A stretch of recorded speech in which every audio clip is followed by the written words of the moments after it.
Welcome to Boss Up Goddess. I'm Elizabeth Ann Atkins, and I interview trailblazing women who share their wisdom to help us all live bigger, better, and bolder. The woman you're about to meet is absolutely extraordinary and doing all of the above. We met many years ago, and I am so impressed and inspired by what she's been doing ever since on a global scale. She earned a master's degree from Oxford University. She's leading a global movement to help women feel valued and empowered. She's an author. She's an Emmy Award-winning journalist. She's an award-winning TEDx speaker, which you must watch her speech. It's excellent. And I want to introduce you to Pallas Hupé Cotter. Welcome, Pallas. Oh, thank you, Elizabeth. And I might say much of those accolades and that adoration, which is what I'm going to call it, I would reflect back to you because what you've been Oh, doing is amazing and changing lives. And so we're all in this together, aren't we? yes, we are so much, Pallas. Thank you so much. We met many years ago when we were writers at the Detroit's Fox 2 news station. We were news writers from the 2 to 11 p.m. shift, and that was Mm, intense and fun.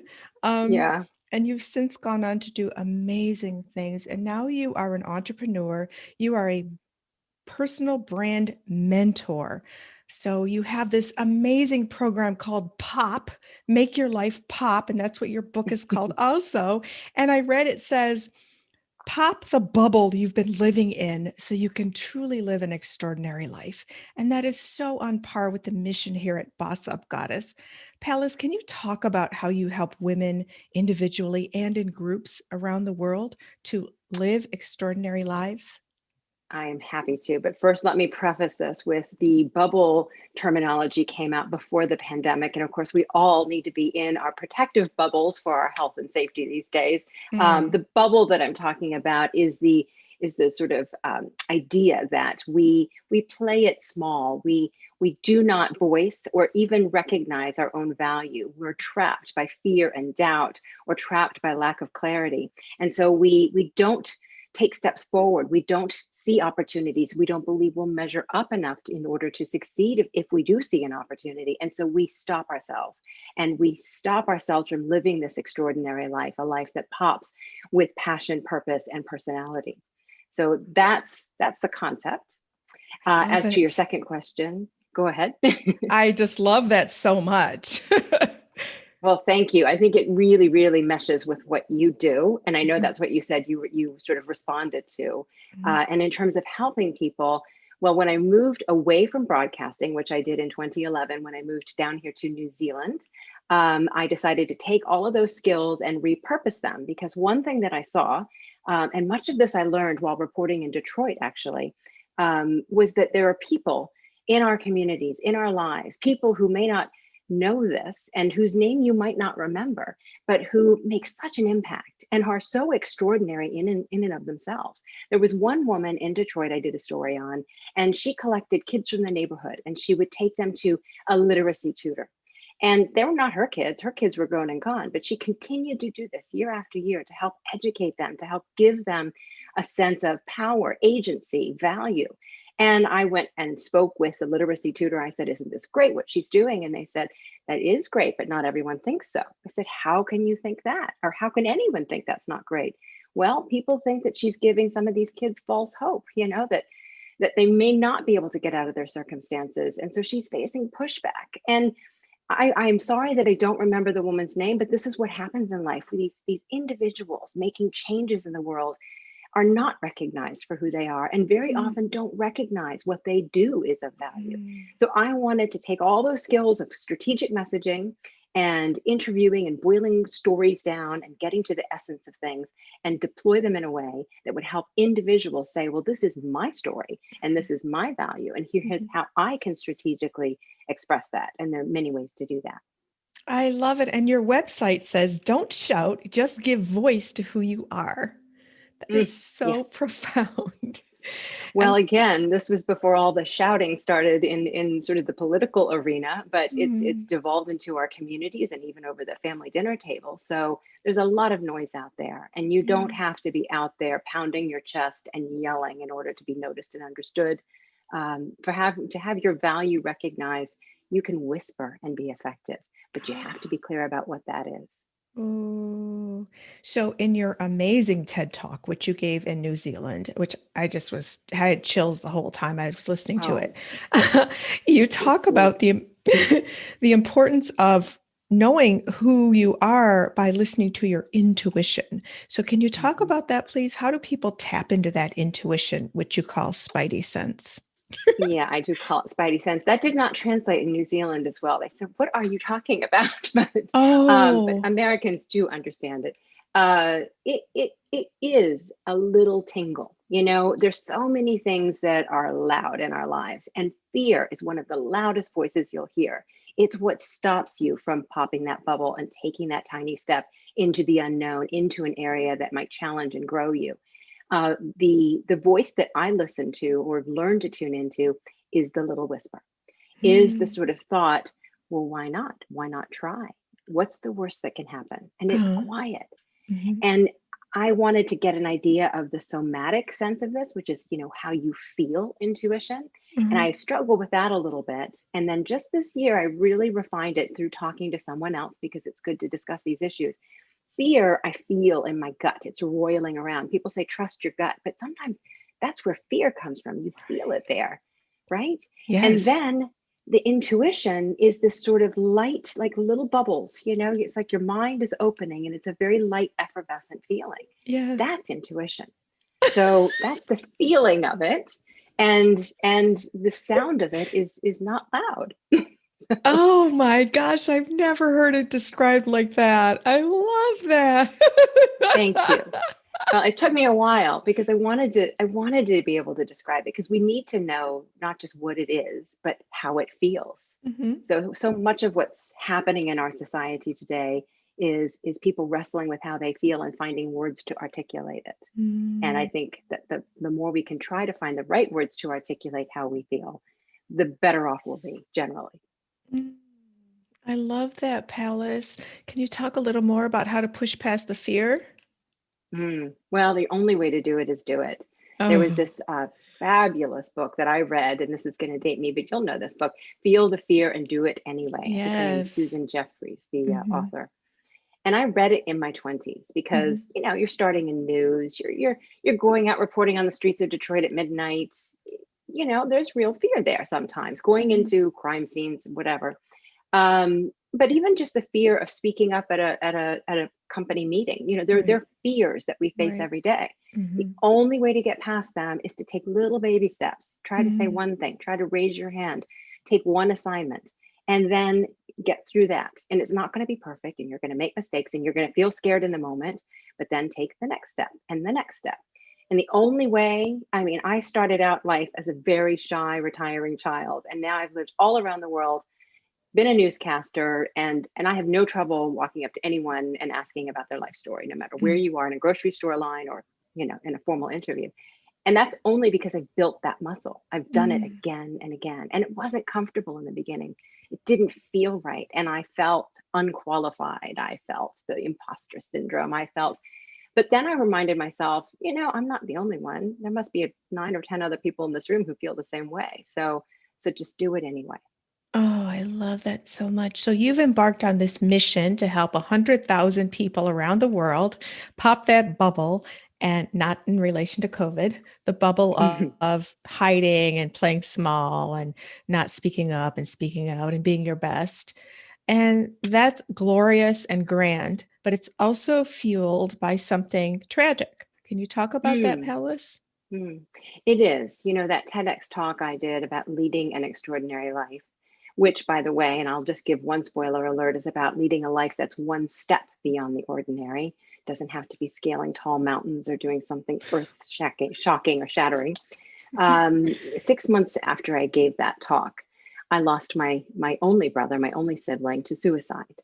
Sorry. And while his story is tragic, and the situation was irresolvable in some ways, or unresolvable in some ways, the point that I felt that I could have done more with, is I could have made him feel more value, made him Mm, feel that he was of more value.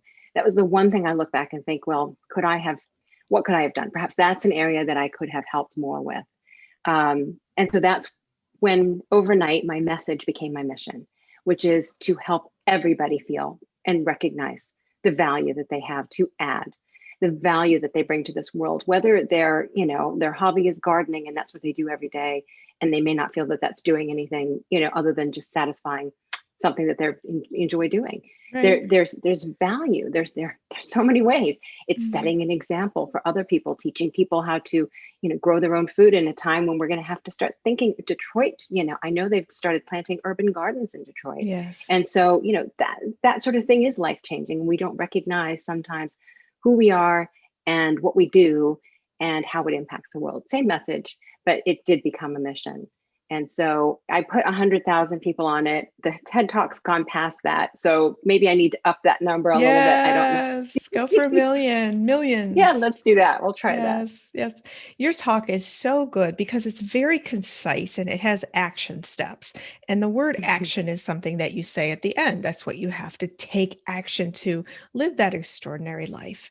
So, what are some things people can do right now to figure out what if they don't know? How do you figure it out? Hmm. It's a challenge. The first thing is, and this is what I did when I moved to New Zealand and I was trying to figure out what to do, is I turned to someone who knew me best, my partner, my husband, and I asked him, so what do you think I do best? What do you think I value? Because we can't recognize it. It's like the nose on our face. It's hard for us to see. So very often turning to someone who really knows you and knows you in a different arena. That could be a family member, it could be a colleague, it could be, someone from your childhood, and just get input from them. Ask them, what are the 5 words you would use to describe me? See what's out there. And people use that to describe what a personal brand is. The 5 words people would use to describe you when you leave a room. It's very interesting to see how you feel when you hear those 5 words, because sometimes it's not really who you are. So it doesn't mean that what they say is gospel truth, but it is a truth. It is a perception. And either it's this, I call it the hell yeah moment, when you say, yes, that's who I am. Or you Yes. say, oh, that's who I am. Really? That surprises me, And so, but it's a positive feeling. Then there's the, I'm sorry that that's how people are perceiving me. Is there any truth to that? So this input gives you a chance to start that journey of introspection. So that's what I would do. First step is say, what am I best at? What are my values? What am I passionate about? Answer these Mhm. questions. Those questions are in the book that you mentioned, Make Your Life Pop. And it's a short book designed specifically so that people can take these first steps and make this journey on their own, without too much effort, without overthinking it, because it's a lot about, in that moment, how things strike you. How does it feel when someone says this about you? Wow, that's so powerful. Pallas, I know I read on your website that you said you woke up one day and you realized who you were on the inside didn't fit anymore with what you had created on the outside. And Mm, I'm always saying that, like women wake up one day yeah, and realize, wait a minute, this might be wonderful, but it's yeah. not really me. But what is Mm, me? Who am I? I mhm, just did a show mhm. the other day about that. So, answering that question, who am I, is just the absolute turning point to figuring out how to be extraordinary in the context of your life. So, Yeah, it's do you feel that you're doing that in the work that you're pursuing now? oh yeah, absolutely. It was one of the impetuses behind moving to New Zealand. It was my husband's job that brought us over here, which um, was just serendipitous. We had been looking at different pathways forward, and this came up. And I didn't hesitate. I immediately, never having visited the country, I just knew. I said, yes, we're going. It feels right. Intuition at play, listening to that quiet voice. Yes, yes, Right. yes. Yeah. And I asked that question, year after year, beginning of the year, we examine ourselves and we ask these questions. Am I doing? And it really boils down to, is what I'm spending my time and energy on fulfilling me? Now, there are real practicalities. I supported the entire family, when we were in Michigan, because my husband had to go back and retrain. So I had to earn a living. It didn't matter, what I was passionate about, in a sense. I was lucky to be doing something that I was passionate about, journalism. But, there are real exigencies that we have to pay attention to, real things, real pressures. Mhm. But that doesn't mean that all of the time and energy needs to be spent on that.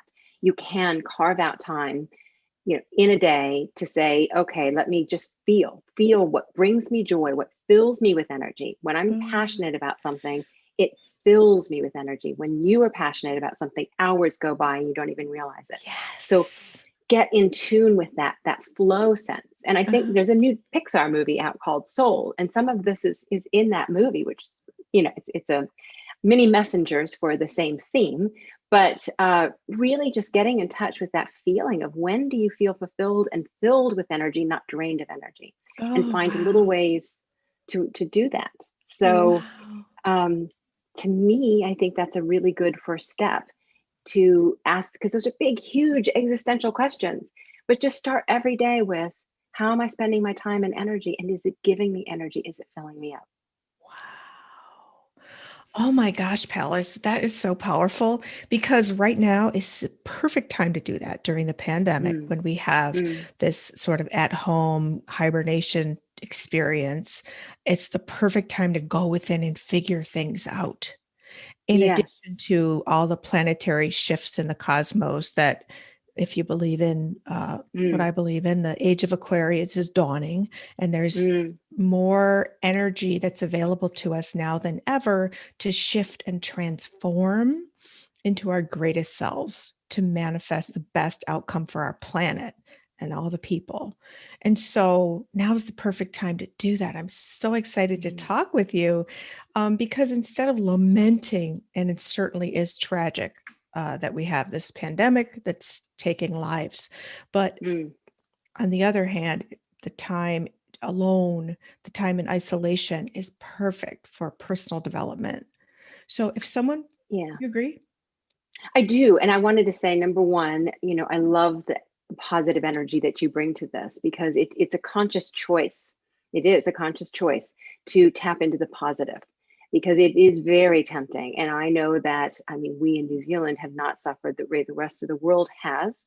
But I Right. know that during the time of lockdown and during this time watching my loved ones be in Mm. danger, it's triggered fear. And fear triggers below the line behaviors and responses, which are not positive, not optimistic.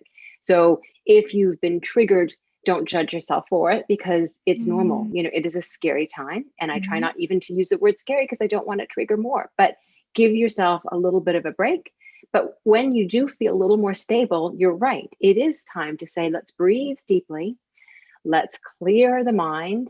Let's really tap into those feelings and to that energy, because there is a change in energy in the air. This is an opportunity for transformation. And what Mhm. you're doing, Elizabeth, is a huge part of that. Oh, thank you so much. Thank you. It's my calling to be a teacher, to Hmm. teach others how to expand and live bigger and better and bolder. And you're doing that. So, Palace, if someone were to work with you on an individual Mm. or a group setting, what would you do? Well, I actually, in the lockdown that we had here in New Zealand in April, had a group called a Pop Circle group. And we took the book that's on Amazon and went through it sort of chapter by chapter, and really had people articulate and bounce ideas off one another to come up with the words that they could use to describe who they are, what they do best, what they love to do, and align their lives with their values and their passions. Wow. So that was a really wonderful project, because it was at a time when, like you said, people are particularly receptive and have the time or the desire to look inward. The book is also just a really good way to do it. And on my website, there are different ways that you can learn to do this on your own. There's a personal brand seminar, for example, that you can do with downloadables and things like that. And then I do work with people individually. Often that's when they're at a turning point in their lives, they want to find a new career. They want to make a shift to maybe just how they're living their life, so that it is in more alignment with their values and their passions. And that might require a job shift, or it might not. It might just require a shift in how they're spending their off time or their Mhm. downtime, which is really interesting. Mhm. Sometimes it's the little changes we make that are the important ones, when the big changes we make, we really can't control, or the big changes that we could make, we can't in the moment. For example, the pandemic, we cannot change what's happening in the environment, in the Uh-huh. economic climate. So, if you can't change that, look at what you can change. Mhm. I love that change is very difficult for many people, but change can be one of the most exciting things ever. And I was at a numerology party yesterday, and there's a number assigned for every year. And this is a 5 year, which is all Mm-hmm. about change and unexpected developments and transformations. And it's really, really exciting when you embrace it. So that's It something. is. It is. I have to point out though, when this pandemic started, I had signed on to do a master's degree of creative writing, another one. And it was because I'm living down on the South Island in a small town. I was living in the capital, Wellington, but we moved down here again for my husband's job. I had to do a distance course because there's no university near me. And I had signed up for this distance course in February, and the classes started in March, and we locked down at the end of March. So it was perfect timing in terms of being able to do all this writing. Well, one of the courses was something I haven't ever done, critical research, or I certainly haven't done in 35 years. And I was flipping out. I mean, it was so challenging. I've done journalism, writing, and so I was building on things that I already knew, but this was taking me in a new direction. And it was so challenging. I got very grumpy and I got very sort of down. I went below the line, and I was really surprised at my reaction. So Wow. it's a year of change and transformation. But again, sometimes that's going to feel really yucky. And this is when I say embrace the yuck. You have to embrace the yuck. In fact, on my website, I do have a series of 4 videos, and I share some very personal stories in those videos. And embracing the yuck is one of those lessons I learned, because some of this change, as transformative and exciting as it is, will feel super yucky. So how's that for a very, very technical term to use? Well, actually, Pallas, I hear you and I agree with you 1000%, but it was in those extreme moments of yuck that I experienced, Mm, especially during the fall of 2020 for various reasons that were completely um the catalyst for me to make massive changes in my life, my thinking, my behavior, my work style. Oh my gosh. So I'm grateful for those moments of yuck, but they were horrible in the moment. mm, I'm here to yeah. So testify about that, like waking up at good. 5 a.m., having all kinds of physical responses that are not appropriate Oh, for polite conversation. Um, Honestly, so I hear you. It's yeah, true. But yeah. the yuck enabled me to rock this year starting January 1st Hmm. already. And I said good. I mean, I'm sorry that you went through that. No one wants to go through that. No. But we spend a lot of time trying to distance ourselves from the discomfort. And Mhm. actually, that's often where we need to go. That's exactly what we need to feel in order to Right. grow. Right. Thank you very much for breaking that out because people might see me as, oh, you're so happy and bubbly and peaceful and you lead meditation. Well, yes, I Mm, do, but I've had my moments and those are fuel for the fire to mhm. change. And no one's posting those on Facebook or Instagram at 5 a.m. I mean, we just don't see them. So,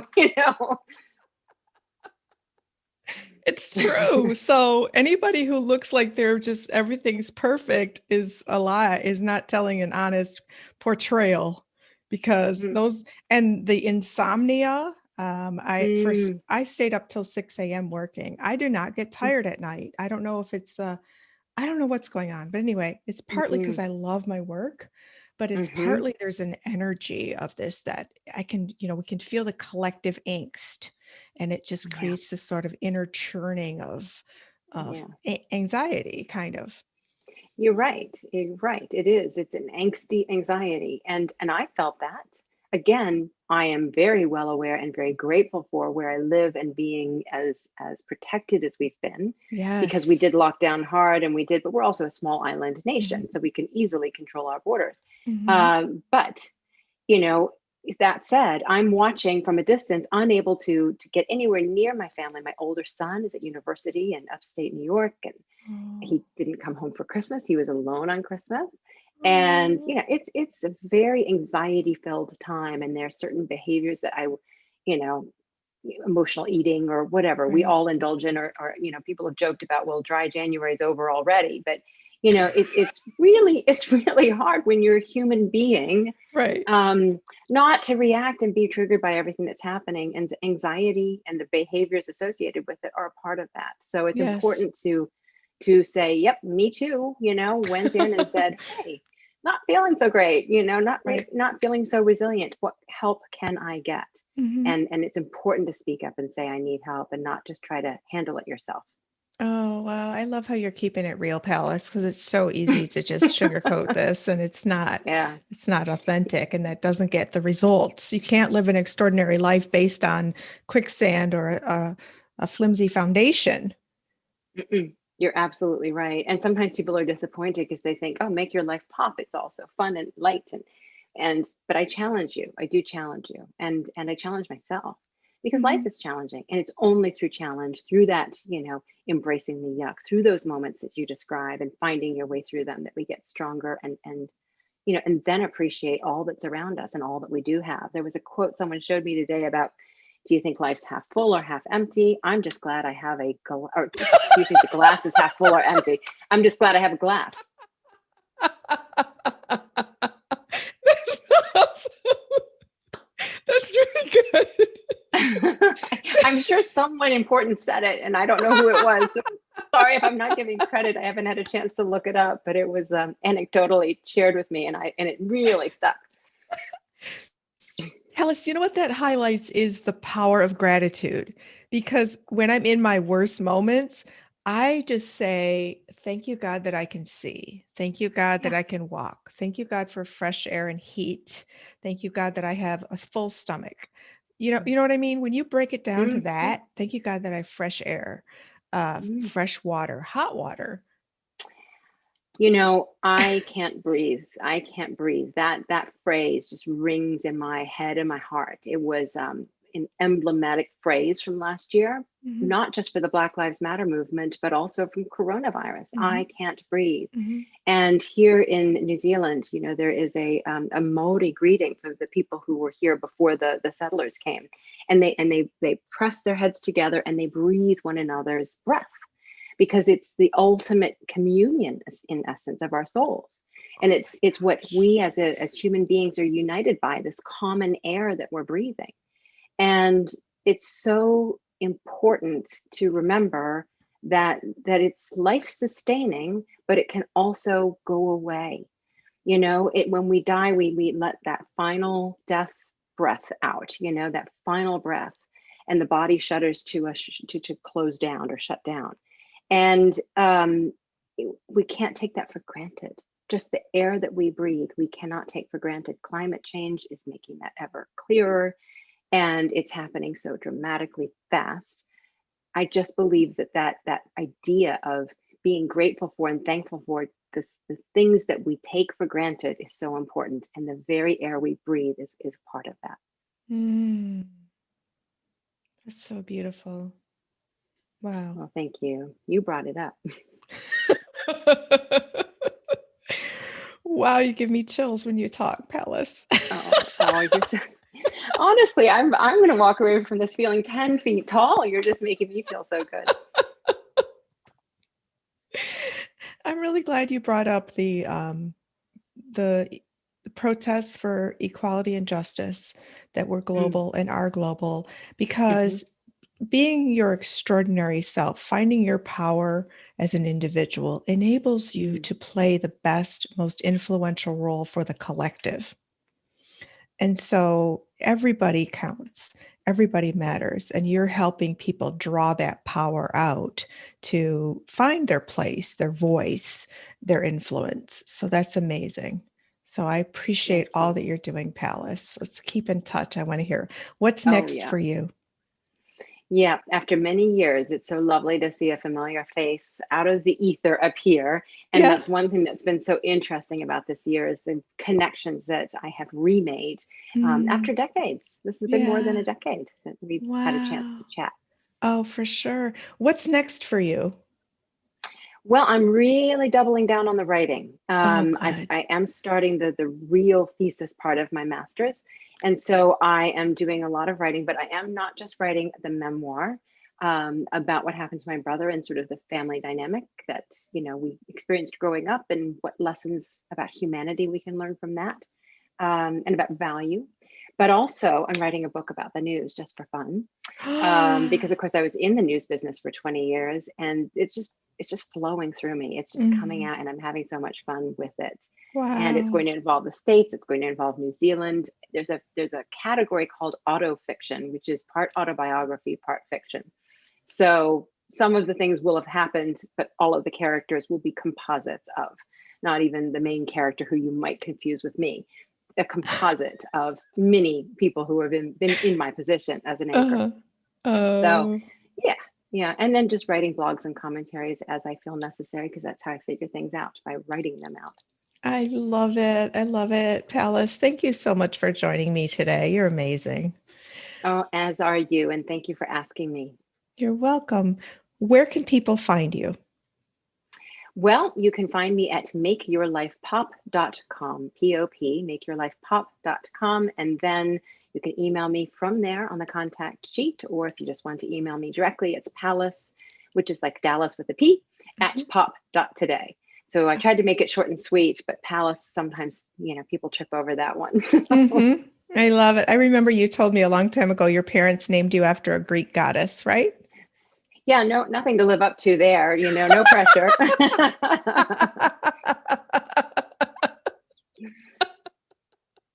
That's awesome. What was she the goddess Oh, of? Oh, many things. The goddess of war, I have to say, but also sort of the protectress. And that's how I choose to sort of frame it, a protectress. I love So, it. very strong woman, we'll put it that way. Okay, there you go. That's perfect for boss up goddess. There you go. Wow, what a delight to talk with you. I wish you the absolute best for you and your family, and it come in the coming year and beyond. So thank you again, Oh, Pallas Hupé Cotter. thank you, Elizabeth, and all the best to you. Stay safe. And as we say here in New Zealand, kia kaha, stay strong. Oh, I love that. I love that. Wow. Thank you, Pallas. And thank you, all of you, for joining us here today on Boss Up Goddess, where women like Pallas Hupé Cotter help you live bigger, better, and bolder when they share their wisdom. If you like this program, please do like, share, subscribe, comment, and click the notification bell so that you'll know every time I go live or upload a new video. Meanwhile, Boss Up Goddess, you